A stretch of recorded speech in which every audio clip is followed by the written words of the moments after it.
just so people understand, people hear smog, it's unpleasant, but this was deadly. I mean, there were car accidents and other things. Yeah, it was horrific. I mean, smog, first of all, it made your eyes really sting and your throat burn, but it got so bad that your visibility was reduced to a couple of blocks. Traffic accidents increased. Hey, it's Jordan. I am in Flint, Michigan, East Palestine, Ohio, Tumwa, Iowa. Please support the only independent outlet on the ground covering what the corporate media covers up. Hey, it's Jordan. Delighted to be joined by Rebecca John. You are a investigative reporter, particularly on climate, and you're with the Climate Investigation Center, also with DSMOG. Yeah. DSMOG. Yeah. And you've really obtained quite honestly historic documents here that seem to blow the lid and bring us back further. That big oil, their cover-up of the climate catastrophe started considerably before the 1970s, as most people think with Exxon. And it seems that the cover-up started in Los Angeles, which was kind of ground zero. Can you kind of take us back? What are the documents you found, and what are the origins dating back to the smog crisis that was going on in the early 1950s in LA? Yeah, exactly. That's exactly right. So what I found were documents that related to an industry-funded group called the Air Pollution Foundation. And the great thing about these documents is that they get you behind the scenes into the room where it happened. So quite often you're only able to see what was going on from the outside and what the industry, what the oil companies have been telling the world publicly. But what the great thing is about having these minutes and correspondence from this foundation is that they get us behind the scenes. So answering your question about LA, what was so important about LA was that in the late 1940s and early 1950s, Los Angeles was experiencing this terrible, very famous smog crisis that a lot of people already know about. But it was so bad that when it first sort of really came, the first big major smog event happened, that it was reported in the newspapers as an enemy gas attack. It was that, intense. And the smog, as the city grew and industrialization increased, the smog got worse. And I want to just show that the newspaper headline: "City hunting for source of gas attack." So they thought this was literally a gas attack. Go on. Yeah, absolutely. Yeah. So that headline, that's from, I think, 1943 during the Second World War. And then after the war, more and more people came to live in LA, and the problem got worse. And initially the refineries with their very visible stat gases were blamed. And in order to protect themselves from regulation, the oil companies in California and Los Angeles, under the sort of workings of the Western States Petroleum Association, which is the oldest oil lobby group. Then it was known as the Western Oil and Gas Association. But they funded research at the Stanford Research Institute, which was an industry-funded research institute on the campus of Stanford, although it wasn't officially part of the university, but it had a very credible sounding name. So it was very attractive to the industry from that point of view.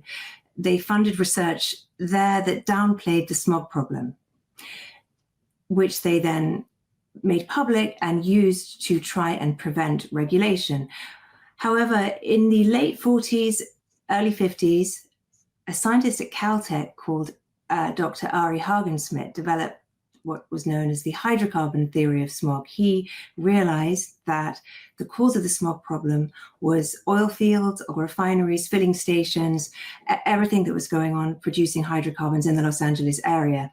And as that work gained more credence, the industry had to work harder to fight back as the regulatory authorities started, in line with the scientific findings, developing plans for pollution control. So by the early 1950s, you had this increasing pressure on industry of regulation. Meanwhile, the smog problem was getting worse and worse. There were like in late 1953, there were 10 days of smog consistently, which led to mass protests. And it was out of this crisis that the Air Pollution Foundation was formed. It was clear to the industry that this strategy of funding research wasn't sufficient. So we now know, thanks to the memos that I found, that the industry came together, the leaders of the Western States Petroleum Association, the big California oil companies, were part of the group that founded what was called the Air Pollution Foundation. And Shell was one of them, right? Shell was one of them. Chevron, exactly. I mean, it was Shell, but precursors of Chevron, the companies were known as like Standard Oil of California and Union Oil. They were a couple of the big ones. General Petroleum as well, which now is ExxonMobil. A lot of the companies we're all familiar with, the names we're familiar with today. So they came together. And just so people understand, people hear smog, it's unpleasant, but this was deadly. I mean, there were car accidents and other things. Yeah, it was horrific. I mean, smog, first of all, it made your eyes really sting and your throat burn, but it got so bad that your visibility was reduced to a couple of blocks. Traffic accidents increased. People who had, lung diseases of any kind or heart conditions, there were a much higher risk of fatalities during smogs, bronchitis, all of these kind of incidents of any kind of lung respiratory conditions increased. Movie productions got cancelled. Sporting events were also called off. Kids had to play indoors or stay inside. Crops were ruined. I mean, but prior to the smog, you could grow these beautiful vegetables, lettuces, all kinds of things in the LA area. And really by the early 50s, they couldn't be grown there anymore. They would go black, and it damaged property inside, outside. There was a lot of people, their interiors, curtains, things, all sorts of things, affected every part of life. So it was terrible. And the air pollution group, like so many, basically kind of sounds like big oil created a front group. But then when that front group started to actually do real research that could point to them, that's when, the oil companies kind of started to try and censor the researchers. Can you tell us more about that? Exactly. So this is really early days of the oil industry using this technique of sponsoring a front group to itself then fund and publicly disseminate research, downplaying or dismissing the harms of burning fossil fuels.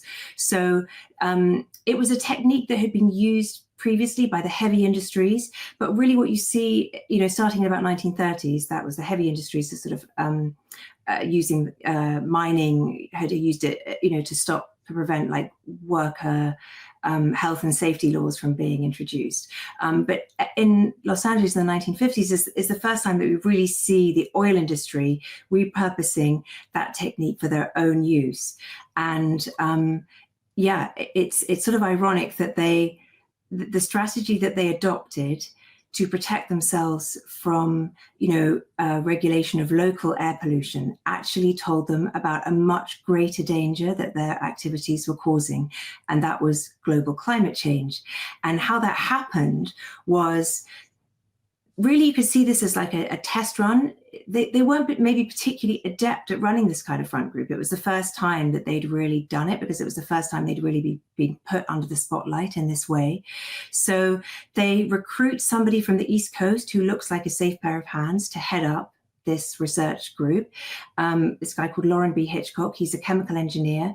He was a former World War I naval aviation veteran, and he relocated to LA, and he was recruited with the help of a couple of oil industry affiliated members of the Air Pollution Foundation. So, it all looked like he'd be a good person to run it in line with their vision. And as it turned out, he sponsored a program of research that really was actually much more genuine and ambitious than they had originally hoped. And we know this because he was called in in March of 1955 to a meeting with them at the city's exclusive California Club, and they reprimanded him for the steps that he had taken as president up until that point. And he recorded all of this in a memo, which is just one of these pieces of historical documentation that is incredibly valuable. You know, as a researcher, you know, you feel very thankful to the person who wrote it down and then to the person who kept it, so that we can now see today, you know, exactly what was happening at the time.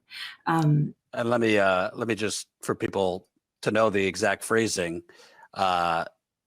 it was said the possible consequences of changing concentration of CO2 in the atmosphere with reference to climate may, quote, ultimately prove of considerable significance to civilization. So sounds kind of vague, but obviously we know, and they obviously had more of the scientific evidence back then to support it. Yeah, exactly. So what they were trying to do was two things. One is to find a technical fix to the smog problem. This is the Air Pollution Foundation and the Western Oil and Gas Association. So the oil companies wanted to divert attention towards cars rather than refineries. They wanted to find technical solutions. And they also, if possible, wanted to blame someone else. So one of the things that also was very commonplace in LA in the 1950s was the burning of trash. So people would have backyard incinerators to get rid of their household trash rather than it be carried away to landfill. And at some point it was thought that perhaps this was also a major contributor to smog. Even though Caltech scientist Hagen Smith had shown that it was hydrocarbons, the industry still tried to keep the door open to trying to see if they could possibly put the blame elsewhere. So they commissioned a study from Caltech, who were using the latest advances in isotopic science that could potentially identify, you know, sources of carbon pollution in the air.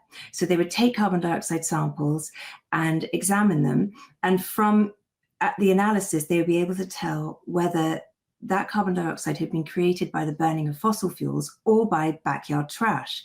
And if the majority of the carbon pollution over LA could be attributed to backyard trash incineration, then it wasn't the oil industry's problem. So they thought they had an opportunity with this science from Caltech. So they asked for a research proposal. And when Caltech submitted the research proposal for this analysis of the carbon dioxide, they also informed the Air Pollution Foundation, and so by extension, the Air Pollution Foundation's funders and the people involved in the research process, that levels of carbon dioxide were increasing. And this could be attributed to the burning of fossil fuels, and that if it was going to carry on, the possible consequences of this changing concentration of carbon dioxide in the atmosphere could potentially have, you know, considerable significance to civilization, is what they're saying. So yeah, so trying to divert the blame away from someone else, from themselves to someone else, in fact, ended up with the industry being informed. Well, and what we have is the first documented moment that the oil and gas industry were informed about the potential for CO2 to have consequences for the climate. And that's 1954. So it is, yeah, as you said at the beginning, it's much earlier than we thought, which is, you know, looking later into the 70s as to this sort of industry process of knowledge of climate change caused by CO2 emissions and then the cover up. Could this, obviously you're not a lawyer, but could these findings possibly be used or added to the growing list of lawsuits that have been filed against Exxon, among others, for basically covering up this knowledge and the fact that the planet was burning? Those lawsuits are based on kind of that start time being in the early 70s. But could this possibly have a snowball effect to affect lawsuits or spring new lawsuits? That's a great question. Yeah, I think the answer is possibly yes. Obviously, I'm not a lawyer, and the statute of limitations is different in every state. There are a few states where there isn't any, and the timing can go as far back as you like, essentially. But that does differ with every state. And I think for quite a few of the lawsuits that are currently in play, this evidence is too early for that, but not all. And I think two things. One is part of the overall story, which helps to show how long the industry have known. So even though it may not be directly relevant to a lawsuit that's happening, right now, or the evidence that's submissible, it helps to build up a picture of how long this has been something that the industry has been aware of and also covering up, which we do also see in the 50s. And I think the other point to make is that the use of this tactic, though, this tactic of using a front group in order to publish research and to appear disconnected to the industry, appear to be protective, which is what we know that the Western Oil and Gas Association were hoping from the Air Pollution Foundation's research, to delivery from that. Using front groups is something that has been cited in lawsuits. For example, the recent lawsuit that was filed in Oregon, where WSPA, Western States Petroleum Association, has been named as a defendant, specifically for its use of front groups.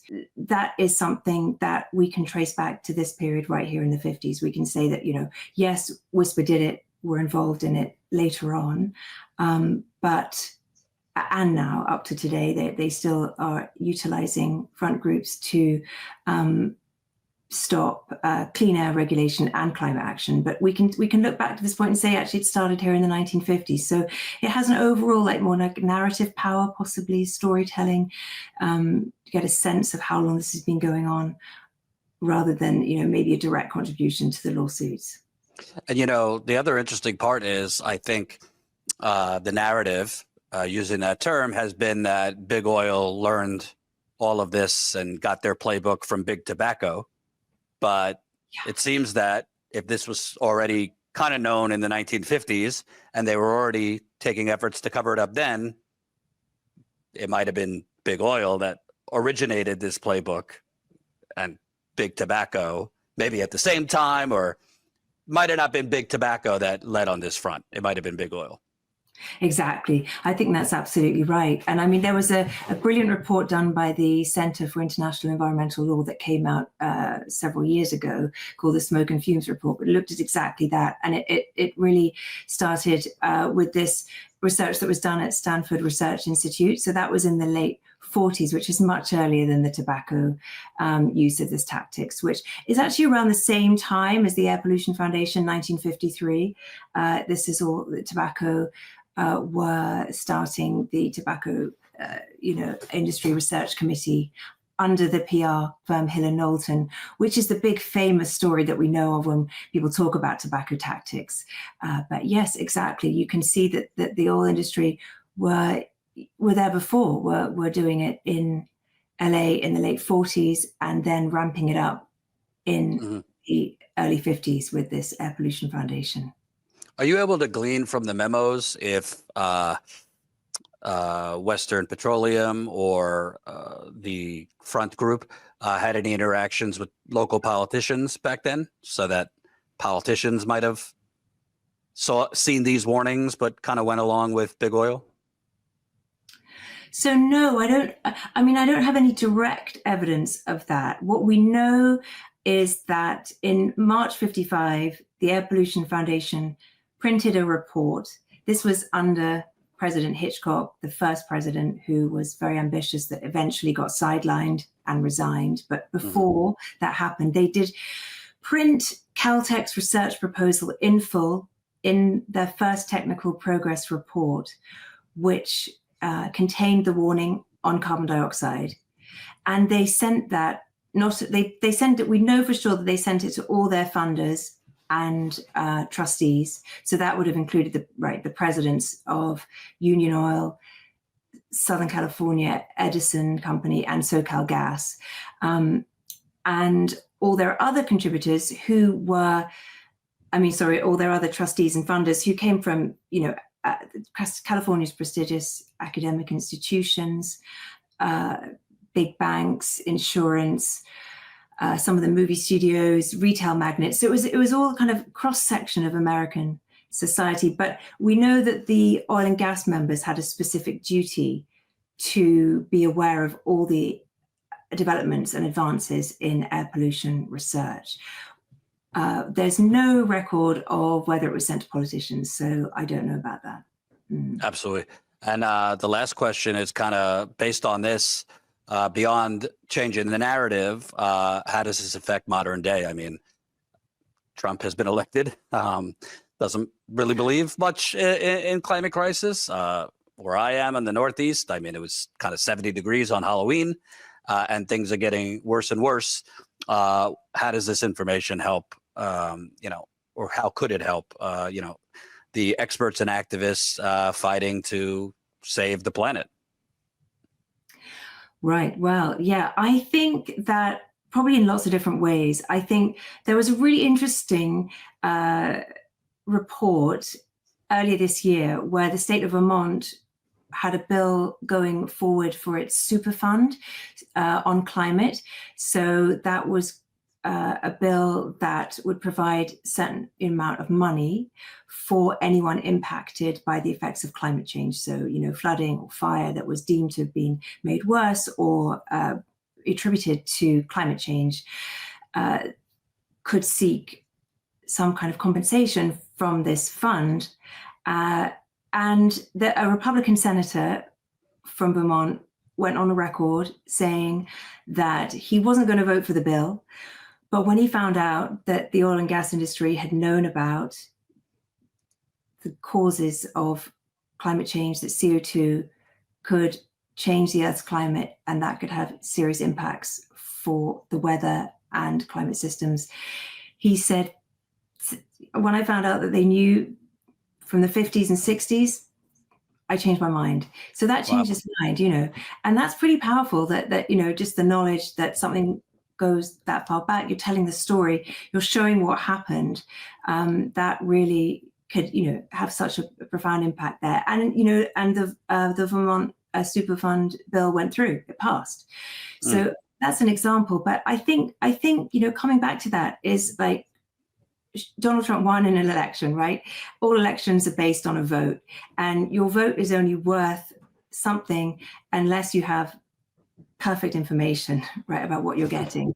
And essentially freedom comes down to knowledge, right? Unless you know what your freedom of choice, that is, like, unless you know what you're choosing, you're not really free. So I think the way this historical evidence is possibly useful from that perspective is just to, help people become better informed. Is, if we don't know what happened, we can't really be sure of what it is we're dealing with when we hear, oil industry saying that they are doing all this research, that they've sponsored this, that here's the solution. We're only taking it at face value, and anything that helps us to, get behind the scenes to find out what's really going on, I think can only serve us to make better decisions about what we choose today. Absolutely. Thank you for this report. I'm sure you worked on it for a long time. Rebecca John with the Climate Investigation Center, as well as DSMOG. Thanks again. Thank you very much. Thank you very much for having me on.